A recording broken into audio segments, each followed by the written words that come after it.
Rising refugee numbers in East Africa continue to be a concern. The region has for a long time been forced to deal with issues of displacement as a result of political strife, conflict, and extreme weather conditions.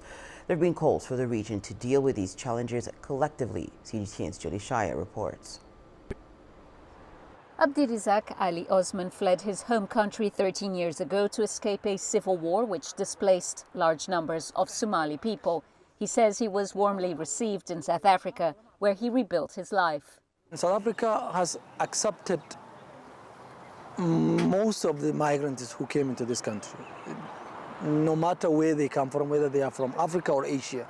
There are a large number of communities from Ethiopia, Somalia, Bengali, Pakistanis who are currently actually doing businesses in and around main areas that informal market. Osman would love to return home one day, but the East Africa region remains troubled.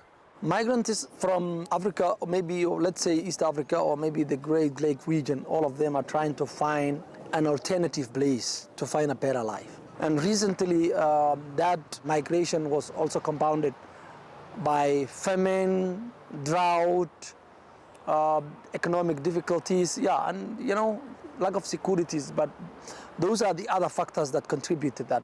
The region accounts for 30% of the continent's 26.6 million migrant population.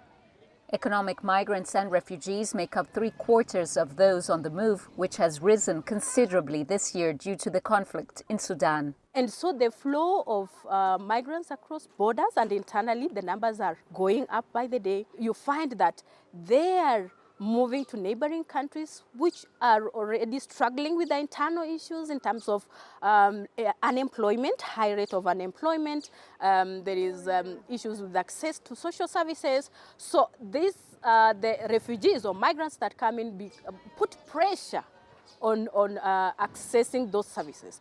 More effective policies are being implemented, but do little to change the plight of displaced people. It's high time that governments, especially in the East Africa, stop looking at refugees as visitors rather than a resource. We have Somalis and Sudanese who have been in Kenya for decades.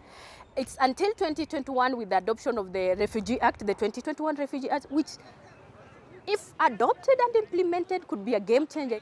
East Africans have for decades been exposed to political strife and war. Climate change is now also causing forced displacement. Researchers say an integrated approach needs to be taken by East African countries to manage migrants and refugees.